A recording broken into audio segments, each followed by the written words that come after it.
नमस्कार सबैजनालाई। नेपालमा अहिले चुनावी माहौल चलिरहेको छ। सबैजनालाई चुनावले निकै नै आकर्षित पारिरहेको छ।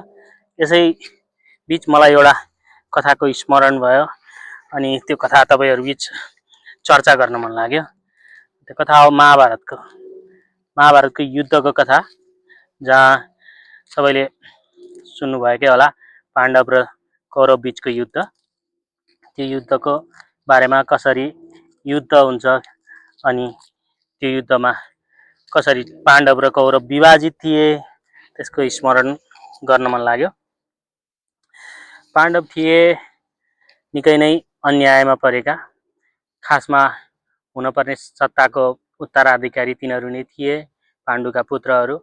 तर जसरी आफ्नो ठुलो बुवा धृतराष्ट्र उनको सत्ता मोहले गर्दा अनि दुर्योधन धृतराष्ट्रको छोरा थियो अनि दुर्योधनको आकांक्षाले गर्दा अनि त्यो पुत्र मोह, त्यो सत्ता लिप्सा, त्यसले गर्दाखेरि जो उत्तराधिकारी थिए पाण्डवहरू, उनीहरूले आफ्नो सत्ता त के, उनीहरूले आफ्नो न्याय नै पाइरहेका थिएन। उनीहरूलाई त दुर्योधनले मार्नको लागि हर प्रयास गरेको छ। त्यति हुँदा पनि पाण्डवहरू सहेर नै बसिरहेका थिए। पाण्डवलाई, भीमलाई मार्नको लागि बिख नै खुवाएर पानीमा हालिएको थियो, तैपनि भीम त्योभन्दा बलियो भएर आए।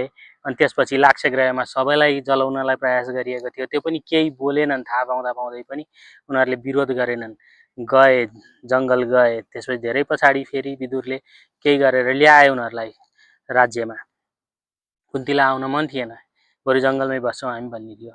त्यस्तै गर्दा गर्दै अन्याय गरेर सत्ता नदिने, राज्य नदिने क्षत्रियलाई, जो एकदम सक्षम छ राज्य चलाउनलाई, जो एकदम उपयुक्त पात्र छ, वंशजको हिसाबले मात्र होइन, उसको सक्षम कति छ सक्षमता, त्यसको हिसाबले नै पाण्डवहरू सक्षम थिए। तर पनि पाण्डवलाई अन्यायमा राखेर, अन्यायमा पारेर मार्न खोजेर उनीहरूलाई उनीहरूको अधिकार केही पनि दिन नखोज्ने, त्यति ठुलो अपराध गर्ने जो थियो उनकै आफ्नो परिवारमा, आफ्नै दाजुभाइ दुर्योधन, आफ्नै ठुलो बाउ धृतराष्ट्र र त्यसको सबैभन्दा ठुलो योजनाकार शकुनी पनि आफ्नै परिवारको थियो। उनीहरूले यस्तो गर्दाखेरि पनि उनीहरूले अब अन्यायको विरुद्धमा आफ्नो परिवारसँग किन लड्ने, किन झगडा गर्ने भनेर चुप लागेर बसेका थिए। हुँदा उनीहरूलाई एउटा सानो राज्य जस्तो मिल्यो, इन्द्रप्रस्थ। त्यो इन्द्रप्रस्थ यति समृद्ध भयो कि छोटो समयमा त्यसको पनि ईर्ष्या धेरै लागेर अनि यो पाण्डवलाई कसरी सिद्धाउन सकिन्छ भनेर शकुनीले पासाको जुवा खेल्नको लागि निमन्त्रणा गरेर फेरि जङ्गलमा पुरै छाड्यो। फेरि सबै कुरा हर्यो उनीहरूको। त्यसपछि जङ्गलबाट निस्केपछि अनि अलिकति सानो 5 गाउँसम्म पनि देऊ न त, थोरै भन्दाखेरि दुर्योधनले एउटा सियोको त्यो भाग, सियोको चुचोको भाग जति हुन्छ त्यति पनि जमिन दिन्न भनेपछि युद्ध भयो। त्यति बेला दुर्योधनले कृष्णलाई अनेक कुरा भन्दै कृष्णलाई नै, भगवान श्रीकृष्णलाई नै बाँध्छु भनेर त्यो फलामको के भन्छ जन्जिर, फलामको सिक्री, त्यसले बाँध्न खोजेको थियो। त्यति बेला भगवानले विश्वरूप देखाउनु भयो। त्यो विश्वरूप देखाउँदाखेरि भीष्मले, द्रोणले पनि देखे त्यो सबै कुरा, धेरैले देखे त्यो सभामा। भीष्म र द्रोण धर्मको पक्षमा उभिन्छु भन्ने मान्छे थिए, सधैँ आफ्नो धर्मको मात्रै कुरा गर्ने थिए। त्यसरी द्रोण र भीष्म आफ्नो धर्ममा अडिग, द्रोण आफ्नो नुनको सोझो गर्नको लागि दुर्योधनको पक्ष छोड्न सक्दैन। भीष्म आफ्नो प्रतिज्ञाको कारण त्यो राजगद्दीमा जो बस्छ, त्यो राज्यमा जो हुन्छ उसले भनेको विपरीत जान सक्दैन। अनि जान जसरी अब द्रौपदीलाई त्यसरी सभामा त्यत्रो ठुलो पाप कर्म गर्दा शुद्ध हेरेर बस्न सक्ने, केही गर्न सक्ने द्रोण भीष्म सबसे लाचार हुन्छन् त्यहाँ धर्मको पक्षमा बोल्ने भनेर। अझै कर्ण पनि धर्मकै पक्षमा बोल्छु भन्ने मान्छे हुन्छ। म आफ्नो धर्म निभाउँछु, आफूले मित्र भनेकोलाई छोड्दिन साथ भनेर पाप गर्ने देख्दै जानी कति पाप गरेको छ, कति अपराध गरेको छ जिन्दगीभर दुर्योधनले, शकुनीले, धृतराष्ट्रले भनी जान्दै त्यो पक्ष छोड्न नसक्ने मान्छेहरू हुन्छन्। चुनावमा त्यस्तै नै हुन्छ सधैँभरि। जानाजान पाप गरेको छ सबै गरेको छ भनेर जान्दा जान्दै पनि खै कताबाट के धर्मको याद आउँछ पनि, अनि त्यो अधर्मी पापीहरूको पक्ष छोड्न सक्दैनन्। त्यस पछाडि युद्ध हुन्छ। युद्धमा अर्को दृश्य छ फेरि। युद्धमा दुर्योधनले कृष्णलाई रोज्ने कि कृष्णको सेनालाई रोज्ने नारायणी सेना भन्दा नारायणी सेना रोजेर मक्क परेर त्यसपछि 12 अक्षौणी सेना हुन्छ। पाण्डवको 7 अक्षौणी कति सेना हुन्छ, धेरै नै फरक हुन्छ। लगभग दोब्बर नै धेरै हुन्छ दुर्योधनको पक्षमा। ऊ त जिते भनेर मक्ख नै परिसकेका हुन्छ, किनकि अब भीष्म जस्तो कसैले हराउन नसक्ने चिरञ्जीवी योद्धा हुन्छ उसको पक्षमा। त्यसपछि द्रोण लगायत कर्ण लगायत अरू कति अब शक्तिको हिसाबले हेर्दाखेरि त्यति धेरै हुन्छ। तर भगवान कृष्ण जुन पक्षमा उभिएको छ त्यो पक्षमा कुनै अरू शक्ति चाहिँदैन भन्ने त्यो अरूहरूलाई थाहा हुँदैन। त्यसकारण अब दुर्योधनले कस्तो पाप गर्छ, के गर्यो ती कुरा नकेलाइकन शक्ति जसको पक्षमा देखिन्छ त्यसकै पक्षमा लाग्ने मान्छेहरू धेरै भएर नै उसको पक्षमा सेना धेरै हुने हो। विजय आखिरी त पाण्डवकै भइहाल्यो। अब अहिलेको चुनावमा हो, अब भगवान श्रीकृष्ण नै हुनुहुन्न, पाण्डवको चिन्न गाह्रो छ। त्यो छुटाउन सबैलाई गाह्रो हुन्छ। शकुनी कसरी चिन्ने, शकुनी अब सबै नारा सबैको चर्को हुन्छ। शकुनीले पनि राम्रै नारा दिन्थ्यो। त्यस्तै नै हुने भएर उसको पक्षमा त्यत्रो धेरै नै समर्थन गर्ने कति धेरै राजाहरू, कति धेरै राज्यहरू आएका थिए। अहिले पनि चिन्न गाह्रो हुन्छ। भगवान श्रीकृष्ण त कोही पनि छैन, अब चिन्ने त कुरै भएन। अनि पाण्डव सरह को छ त चिन्ने? कोही पनि छैन भनेर भन्दाखेरि चिन्नको लागि धर्म बुझ्नु पर्छ। धर्म भनेको के हो भन्दा स्वभाव भनेको के हो भन्दा सत्य स्वभाव के हो त कसैको? पानीको स्वभाव के हो? पानीको धर्म के हो भन्दा बग्ने। हिउँको धर्म के हो भन्दा जम्ने। आगोको धर्म के हो भन्दा पोल्ने। त्यस्तै मान्छेको धर्म के हो त भन्ने बुझ्नुपर्छ। मान्छेको धर्म दया, करुणा, अन्यायको विरुद्ध बोल्ने, नीतिवान हुने, सत्यवादी हुने, इमान्दार हुने, यो मान्छेको धर्म हो। मान्छेको धर्मको बिर्सिएर अब लोभी पापी मात्रै हुने, पैसा मात्रै कमाउने, गरिबको दुःख नदेख्ने, करुणा छैन, दया छैन भने यो मान्छेको धर्म भएन। अब यो धर्मको पक्ष जसले लिएको छ त्यसलाई छान्ने हो एक त। अर्को धर्म भनेको अर्को कसरी बुझ्ने, धर्मको पक्षमा मान्छे कसरी छ भन्दा शास्त्र केलाएर। जसरी भगवानले श्रीमद् भागवत गीतामा के भन्नुभएको छ त्यो कुरा पढ्ने, बुझ्ने। अब त्यो सबै कुरा अब बुझ्न गाह्रो छ भन्ने लाग्छ होला, तर जुन विद्वानहरूले भनेका हुन्छन् शास्त्र सम्मत कुराहरू, गुरुहरूले जुन भनेका हुन्छ शास्त्र सम्मत कुराहरू त्यो मान्ने होइन। अब गुरुहरूले जे पाए त्यही भन्छन्, यिनीहरू ढोङ्गी पाखण्डी हो भन्नेलाई त केही लागेन। तर नीति सम्मत, शास्त्र सम्मत जसले बोलेका हुन्छन्, किनकि शास्त्र कहिले पनि कमजोर हुँदैन। र सनातन पूर्वीय दर्शनको शास्त्र एकदमै बलियो छ। त्यो शास्त्र बलियो भएको कारणले गर्दा नै त्यो शास्त्रलाई पश्चिमा जगतले पढ्नको लागि पश्चिमा जगतले आयात गरेर त्यो शास्त्रमा अध्ययन गर्छन्, त्यो शास्त्रमा पिएचडी गर्छन्। अमेरिकाको हार्वर्ड, एमआइटी जस्तो संस्थाहरू अथवा स्ट्यानफोर्ड ठुला युनिभर्सिटीहरूमा त्यो शास्त्रको अध्ययन हुन्छ। त्यहाँ डिपार्टमेन्ट हुन्छ, पूर्वीय दर्शन पढ्ने डिपार्टमेन्ट हुन्छ। त्यहाँ धार्मिक एजुकेसनको डिपार्टमेन्ट हुन्छ। तपाईँहरूलाई अचम्म लाग्ला, अमेरिकाको हरेक युनिभर्सिटीमा, हरेक विश्वविद्यालयमा विद्यार्थीले पढ्न चाह्यो भने धर्मको कक्षा पढ्ने हुन्छ। धर्म मतलब सबै धर्म, विश्व धर्म भनेर पढ्ने हुन्छ। तर त्यो पढ्दै जाँदा पछि स्नातक विद्यार्थीसम्म गर्ने स्थिति आउँदाखेरि मान्छेले आफ्नो इच्छाअनुसार चुज गर्न सक्छ, इच्छाअनुसार आफूले रोज्न सक्छ। के भन्दा के पढ्ने, कसैले हिन्दू धर्म पढ्ला, के गर्ला, किन पढिरहेका छन् त यो भन्दा त्यो दर्शनमा शक्ति छ, त्यो दर्शनमा निकै नै महत्त्व छ, त्यसकारण पढ्छन्। त्यसै कारण अहिले विश्वव्यापी रूपमा हिन्दू यो सिद्धान्तको, सनातन सिद्धान्तको विश्वव्यापी रूपमा प्रचार हुने, फैलिने गरेको छ। म अहिले अमेरिकामा आएपछि इस्कनमा जोडिएको छु। अमेरिकामा आएर यत्रो 12 वर्ष हुन लाग्यो र धेरै वर्ष बसेपछि अहिले 2-3 वर्ष भयो इस्कनमा जोडिएको। किन त भन्दा मैले के रहेछ त हाम्रो पूर्वीय दर्शनको महत्त्व, के रहेछ त धर्म भनेको राम्रोसँग बुझ्दै गर्दा भगवान भनेको के रहेछ त भनेर बुझेपछि आफूले यो त लामो विषय छ कसरी मैले भगवान्लाई स्वीकारेँ भने, तर यो बुझेपछि यहाँ लागे भगवान्को मेरो आफ्नो विचारमा भगवान् के त भनेर पछि चर्चा गरौँला।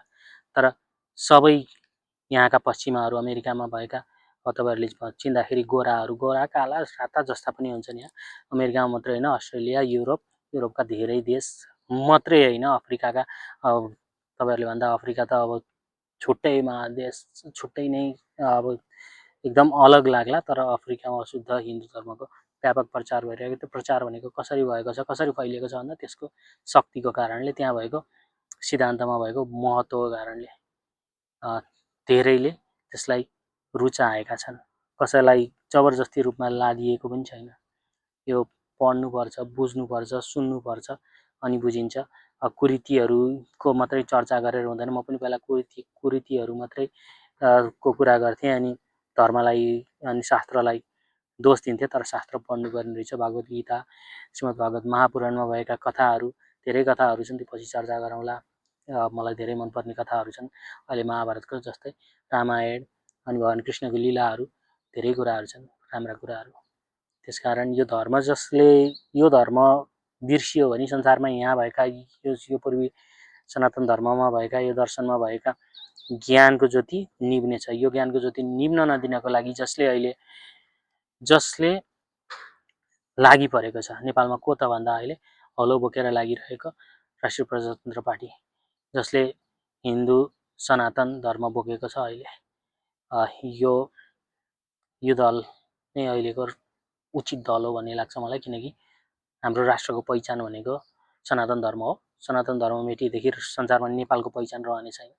नेपालमा तपस्वीहरूले, हिमालयमा तपस्वीहरूले तपस्या गरेर यो ज्ञानलाई बाँडेको ठाउँ हो र यो ठाउँमा अब योभन्दा कम ज्ञान भएको चिजहरू फैलाएर अथवा समाजलाई युद्धतिर धकेल्ने जुन नीति छ धेरैको राजनीतिमा, फुटाउने र जुधाउने नीति, धर्म भन्दा पनि जातिमा झैझगडा गराउने नीति। जात भनेको त यो विकृति कुरीति हो।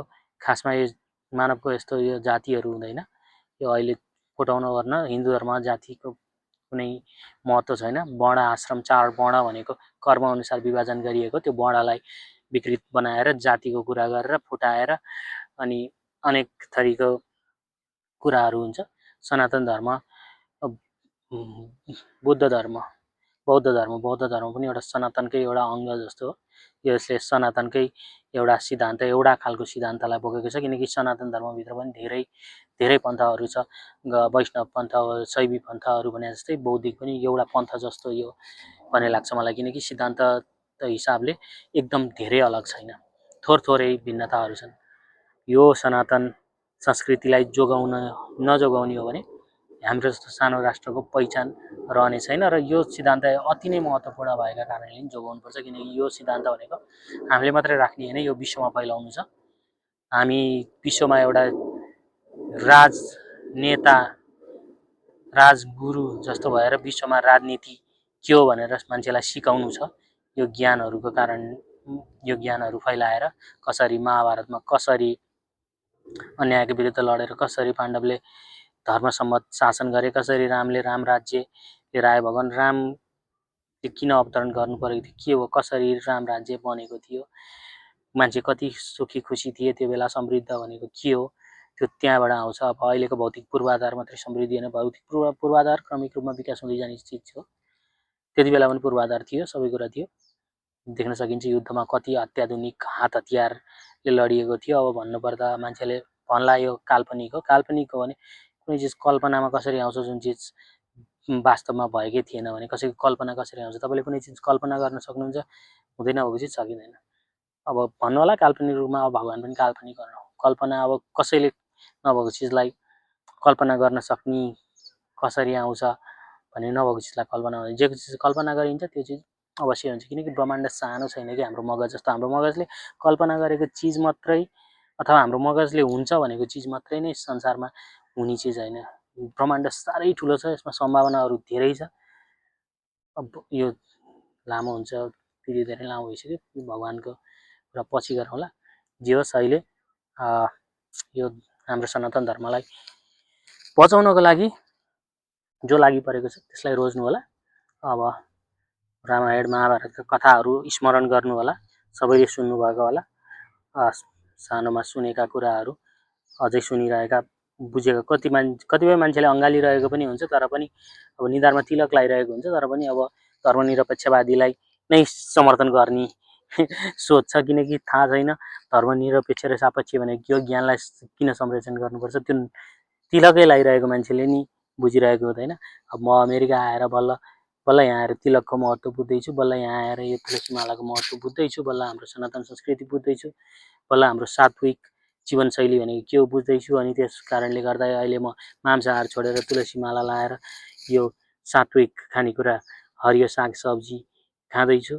अब यो कुराहरू सबैलाई मन पर्ला नमन पर्ला, अब यसमा धेरै बहस गर्न सकिन्छ, तर मान्नुहोस् कि सनातन संस्कृति भनेको विश्वकै सबसे अत्याधुनिक, आधुनिक यो हिसाबमा नयाँ भएर होइन कि आधुनिक यो हिसाबमा सबैभन्दा धेरै वैज्ञानिक भएका कारणले सबैभन्दा धेरै वैज्ञानिक छ। अहिलेसम्म पनि कुनै पनि विज्ञानले त्यतिसम्म पत्ता लगाउन सकेको छैन जति हाम्रो धर्मग्रन्थको शास्त्रहरूमा लेखिएको छ।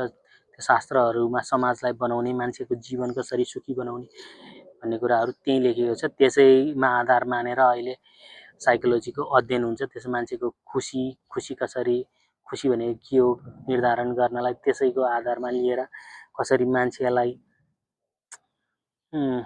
अब यो टेन्सन एङ्जाइटी यस्तोबाट कसरी हटाउन सकिन्छ, यस्ता कुराहरू त्यही पूर्वीय दर्शनबाटै लिएर अध्ययन गर्न थालेका छन्। धेरै छ अध्ययन गर्ने चिजहरू पूर्वीय दर्शनमा, अति नै धेरै छ। आजलाई यति नै, पछि अरू कुरा गर्दै गरौँला धर्मशास्त्रको बारेमा। मेरो भगवानप्रति मेरो विचारहरू अहिले चाहिँ चुनावमा हाम्रो सनातन धर्मलाई जोगाउने दललाई नै रोज्नु होला। नसकेमा जो तपाईँलाई अन्यायको विरुद्ध बोल्छ जस्तो लाग्छ त्यसमा उठाउनु होला। द्रोण र भीष्म जस्तो भनेर, लाचार भनेर, कायर भनेर दुर्योधनकै पक्षमा लाग्ने, शकुनीलाई नै काँध थाप्ने, कर्ण नै हो महान भन्ने, अनि यस्तो नगर्नु होला। कर्ण, दुर्योधन, शकुनी, धृतराष्ट्र यिनीहरू कुनै हालतमा पनि सत्यको पक्षमा र धर्मको पक्षमा छैन। यिनीहरू पापी हुन्। यिनीहरू पापी कसरी हुन् भने यिनीहरू स्वार्थी लोभी हुन्। यस्तै स्वार्थी लोभीहरू, अब यो कथा भन्नु होला, तर पनि यस्तै स्वार्थी लोभीहरू छन् समाजमा। छद्मवेश धारण गर्ने, जादुगरले जस्तो जादु गर्ने, मान्छे झुक्काउने, अनि त्यसपछि आफूलाई नि के भन्ने, आफ्नो शरीरको यो जुन छ यो कुण्ठाहरू त्यो पुरा गर्न खोज्ने, लास्टमा त अन्त्यमा त यिनीहरूको पनि पापको घडा भरिन्छ। अधर्मले यिनीहरूलाई पुर्याउने त नर्क नै हो। यहाँ यिनीहरूको सजाय भएन भने पनि यिनीहरूको मृत्युपछि त कर्मको फल त भोग्ने नै छन्। त्यसरी मलाई धेरै चिन्ता त लाग्दैन, तर समाज समृद्ध सुखी बनाउनको लागि आफूले राम्रोसँग निर्णय गरेर रोज्नु होला भन्दैछु। हस्त, हरे कृष्ण।